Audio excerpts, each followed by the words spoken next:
What is up, guys? Well, I got the Mach 1 up on the hoist, as you can see. Today I'm going to attempt to take off the factory resonator right here, which is still kind of hot, and put on my H-pipe right there, because the car is just way too quiet for me. But I will say, this is the first time I've had this car up on a hoist since I purchased it. And other than dusty, this thing looks like brand new underneath. Let me flip the camera around and show you. So, like, everything is still painted. Like I said, dirty, but clean. As weird as that sounds. Like, look at this. Everything is shiny.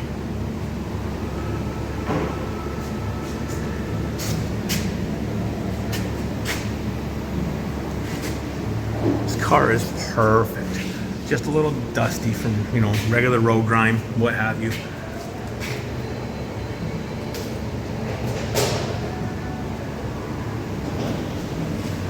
Yeah, so as we've done in other videos before, let me stick that there. If it'll stick, there we go. Okay, so you undo these bolts, then this will slide out. However, it is all one straight piece all the way back, and I am not removing all the exhaust. That is actually staying on. So I'm going to cut it roughly about here on both, unbolt here and here, then this slides out, and then this is the front down here, this is the back, and then you just put it back in there, tighten these up, slide these in, tighten the clamps up, and Bob's your uncle.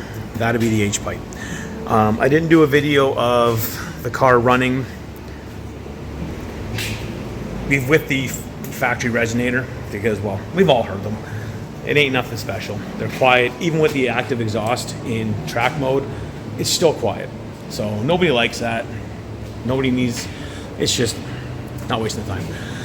So I will do a video once we get it on, and maybe a little bit of the process of actually cutting it, because that's the terrifying part, is trying to cut up in here without hitting anything.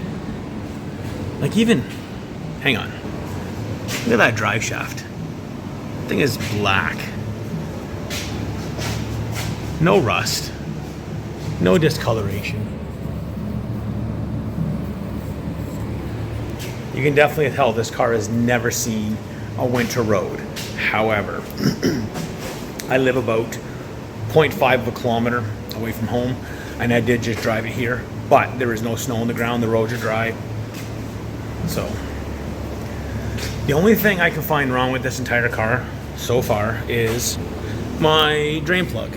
So the dealership I bought it from changed the oil the day before I bought it, and it's leaking. So that's fucking annoying. And you got oil dripping all up inside there, dripping out of there, because it needed an oil plug. And this was a Ford dealer, which is aggravating. Not the one local in my town. This is from the dealership I bought it from. I bought this car from a dealership in my town, but they purchased it from a dealership in a neighboring town.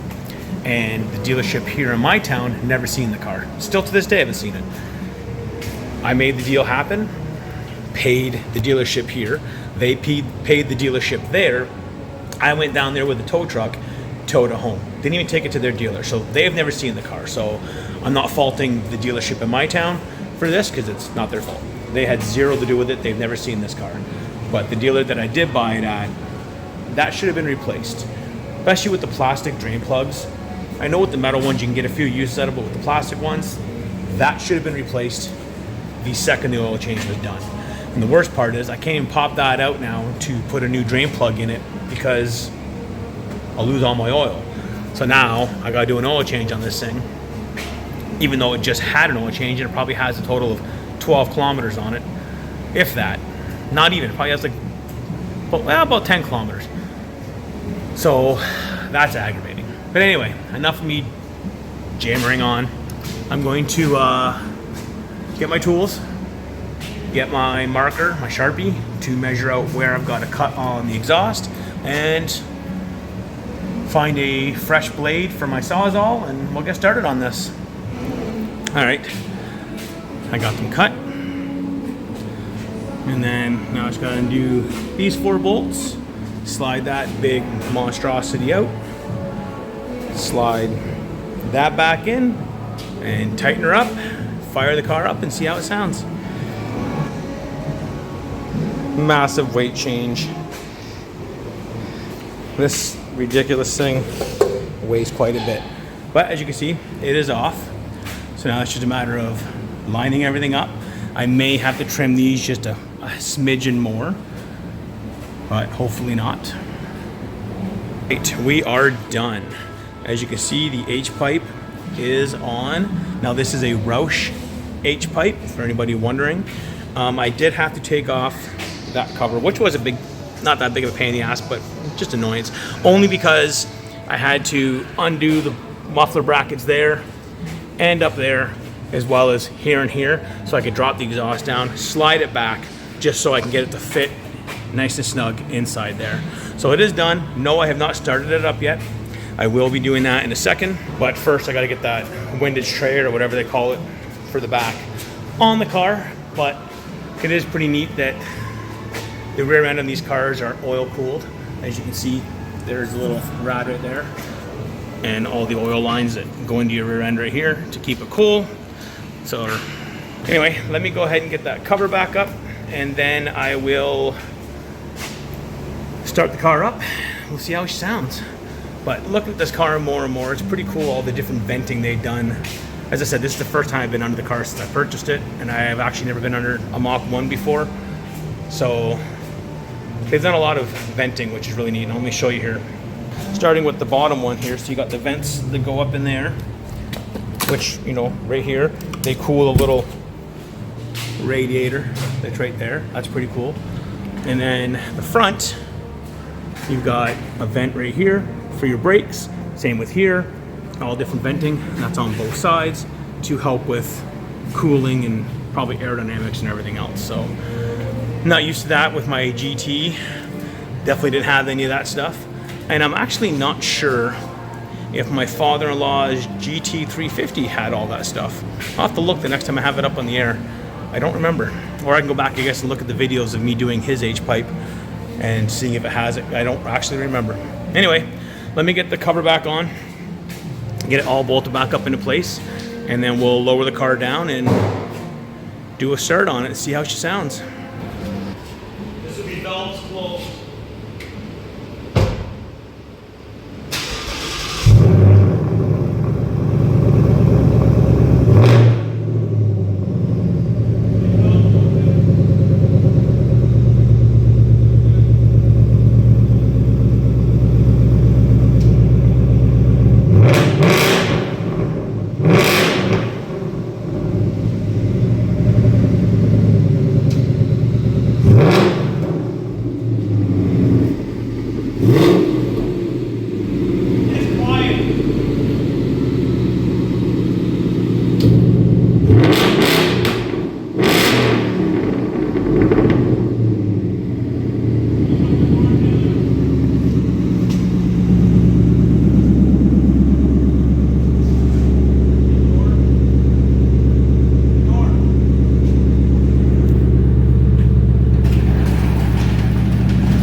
it's done for now.